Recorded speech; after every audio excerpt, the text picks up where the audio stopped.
October 5, 1943. Ensign Robert Duncan has just scored the first air-to-air Zero kill for the Hellcat, but the fight is far from over. Duncan spots a Zero with a Hellcat on its tail, but the Hellcat is in trouble and doesn't know it. At that time, I looked up above, and there was a Zero about 300 feet above me. And he started down to get behind this Hellcat that was chasing the Zero, but he wasn't in range to get our man. Duncan is here. The first Zero is here. The other Hellcat pilot is on his 6 o'clock. The second Zero is diving, gaining airspeed and closing on the Hellcat. Duncan, out of range for machine gun fire, must close the distance. He adds power, climbing and banking left. Duncan knows he can't reach the Zero, but maybe he can shake him off the Hellcat's tail. So I tried something. I just pulled up the nose of my airplane. I was still not in range, and I cut loose with a burst.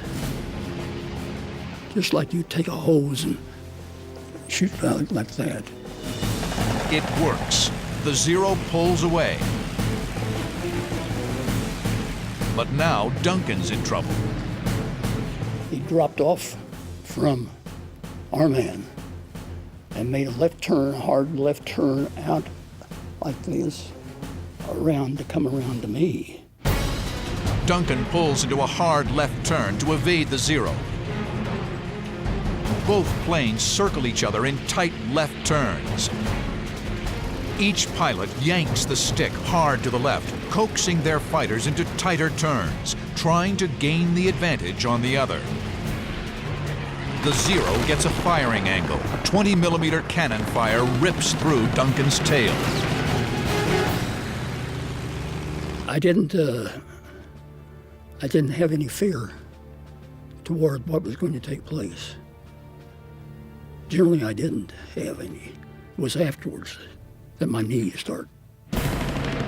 What happens next takes Duncan by surprise. The Zero suddenly pulls out of the turn and goes vertical. And I looked, and I said, what's with this guy? He must be right out of flight training. He's going to get himself killed. But Duncan is wrong. The Japanese pilot is no trainee. This is Warrant Officer Toshiyuki Sueda, a feared ace with 9 kills. He's used this climbing tactic before and emerged victorious every time. October 5th, 1943. American aircraft are attacking the Japanese base at Wake Island. This raid is a critical test for the new fast carriers and the Hellcat fighters. Their effectiveness will determine the strategy for the rest of the Pacific War. Ensign Robert Duncan is dueling with a formidable Japanese ace, Toshiyuki Sueda. Sueda has made a bold move. He's taken the fight into the vertical, where the Zero excels. The maneuver is a favorite Japanese tactic. The Zero climbed far better than the Wildcat. Many Zero pilots lured the older American aircraft into a vertical climb, waited for them to stall out and lose control, then rolled over and pounced for an easy kill. Duncan climbs aggressively after the Zero. Exactly what Sueda wants him to do. So I started up after him. I poured the coal onto it. But this isn't the underpowered Wildcat. The new Hellcat, with superchargers whining, easily keeps pace with the Zero. Sueda reaches the top of his climb and confidently noses over, anticipating the sight of a stalled American aircraft below. The reality is much different. The 2,000 horsepower Hellcat has energy to spare. Duncan skillfully lines up the Zero and fires. And I got him up there on the top. I just shot him down as you would shoot down any plane and watched him go in. I thought, poor young fella, you sure didn't know what you were doing. The Zero bursts into flames and spirals down towards the sea.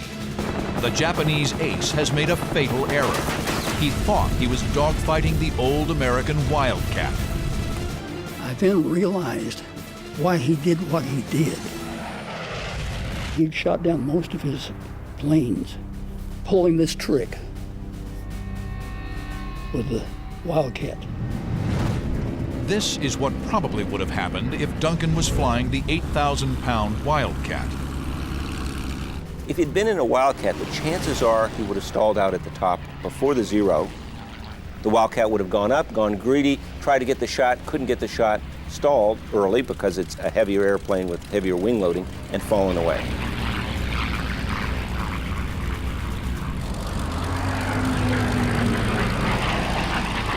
The Zero, watching from above, rolls behind him, catches him out of this stall, and shoots him.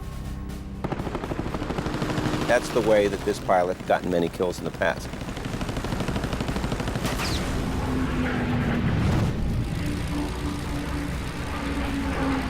If I had been in that Wildcat, I would have been shot down. There's no question in my mind about it. But I'd have been too smart to do that. The two-day raid on Wake Island is a stunning victory for the new fighter. The Hellcat downs 22 Zeros. Opposition over Wake has ceased to exist. And the Americans destroy 90% of the Japanese ground